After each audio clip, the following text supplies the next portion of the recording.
نتوما البنات كي دايرين؟ لاباس عليكم؟ كنتمنى تكونوا بخير وعلى خير وبالصحه وبالعافيه وبالرزق يا ربي، وكنتمنى لكم كل خير يا ربي.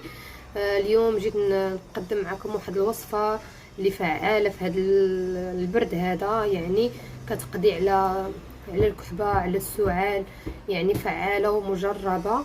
وكنتمنى ان شاء الله تجربوها وتردوا عليا.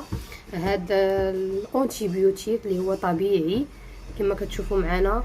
دابا غنخليكم ان شاء الله الطريقه والمكونات اللي غنحضروا بها ان شاء الله هاد الانتيبيوتيك. يلا البنات، دابا دزنا المكونات اللي عندنا باش غنصنعوا ان شاء الله داك الدواء اللي شفتوا معنا، يعني دواء خطير لعلاج السعال والكحبه للاطفال ديالنا، لحنا الكبار. وان شاء الله دابا غندوزو المكونات كما كتشوفوا معنا. هنا عندنا 3، يعني عندنا الثوم وعندنا العسل الحر وعندنا زيت الزيتون. يعني هاد المواد كلها طبيعيه 100%.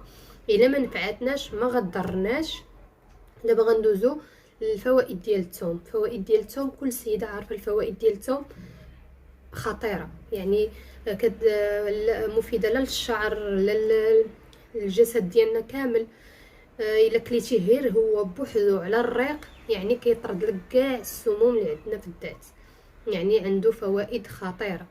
ومنها كيعمل على تعزيز الضغط، الجهاز المناعي، كيخفض ضغط الدم، يعني عنده منافع بزاف يعني ما كتحصاش. اي سيدة عارف المنافع ديال الثوم. وهنا العسل الحر، يعني العسل الحر راه هو بوحدو تشربي، يعني تاكلي هو بوحدو دواء. زيت الزيتون حتى هو راه بوحدو دواء، يعني اي كاع المواد عندنا صحيه 100%. دابا هنا غندوزو دابا ان شاء الله الطريقه كيفاش نجمعوا هاد المكونات باش غيعطيونا هذاك الدواء لي انتيبيوتيك طبيعي. دابا خليونا دابا ان شاء الله غندوزو دابا للطريقه كيفاش غنديروا هاد الماء. دابا جبت واحد الاناء اللي غندير فيه الثوم باش يتسلق ليا. دابا غنشدو الثوم هكا بجلوفو. انا غندير غير 2 ثومات، يعني الحجم يكون ما كبير ما صغير هكا، وغندير فيه الماء وغنسلقهم يعني واحد 5 دقائق ولا 6 دقائق في البوطه على ما يتسلقوا لينا. ولا بغيتو بحال دابا انا حيت انا وليداتي صغار غيشربوا معايا، ما بغيتش نكثر الثومه. بالنسبه لكم نتوما الا كنتو غديروه الناس كبار يعني تقدروا ديروا 4 ثومات ولا 3 على حساب. دابا غندوز نسلق هاد الثوم ونرجع من دابا البنات. رجعت بعد ما تسلقات لينا الثومه كما كتشوفوا، يعني خاصك ضروري تسلقيها بجلوف ديالها باش يبقاو هذوك الفوائد ديالها. دابا غندوز نقشرها.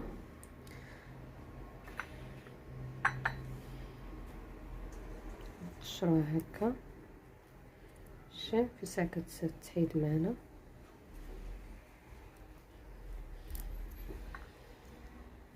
هانتوما البنات بعد ما قشرتها شديت واحد هكا فورشيط ونمعكو بحال هكا الثومه مزيان.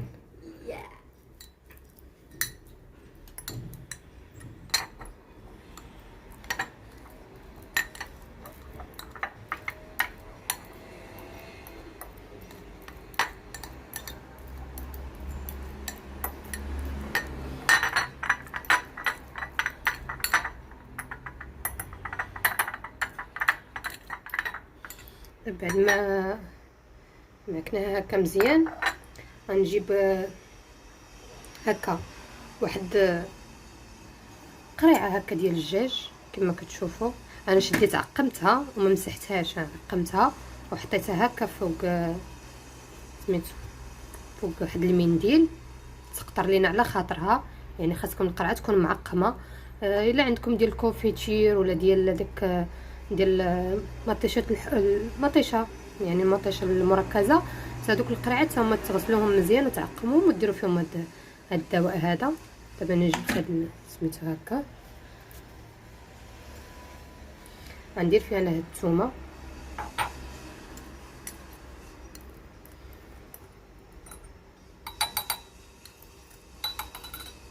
يلا البنات بعد ما درت هاد الثومه كما كتشوفوا معنا ها هي. دابا غندوز. انا ما غنديرش هاد الكميه ديال العسل كامله، وانما غندير غير 2 معالق، يعني 2 معالق اللي غندير. بسم الله. شوف باش كتعرفوا العسل الحر. شوف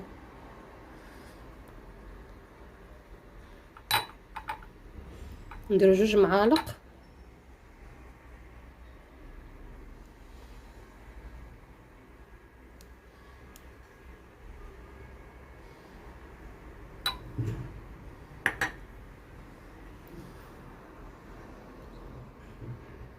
وما الزيت. غنديروا هاد الكميه كامله اللي عندنا ديال الزيت، وانا غنزيد نعمر هاد القرعه كامله بالزيت.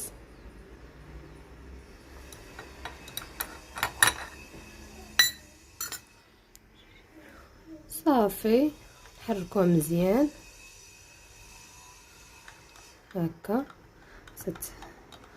وفيما نبغيو بحال هكا نعطيوه لوليداتنا ولا نشربوه حتى حنايا، خاصنا نحركوه مزيان ونشربوه. يعني خاصك تشربي الثومه والعسل والزيت، وهو غير الزيت راه كتعطى فيه هذاك المنافع ديال الثوم، كتعطيه في الزيت والعسل حتى هو كلشي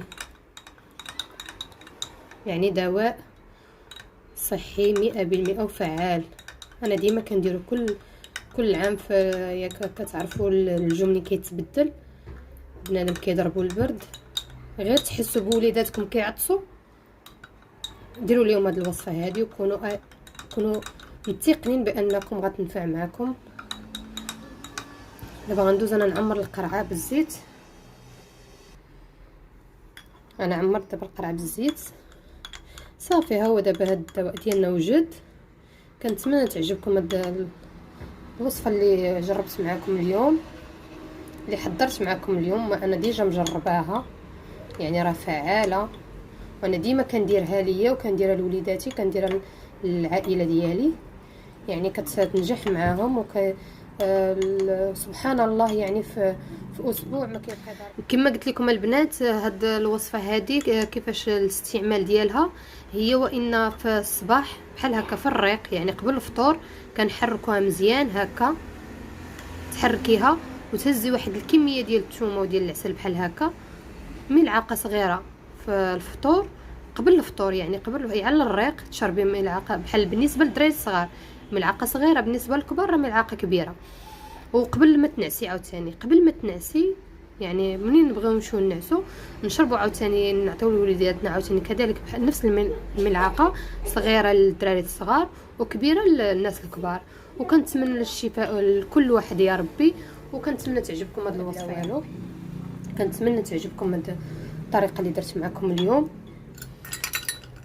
وان شاء الله تجربوها ليكم وتجربوها لوليداتكم. والله يشافي كل مريض يا ربي، واللي مريض الله يشافيه.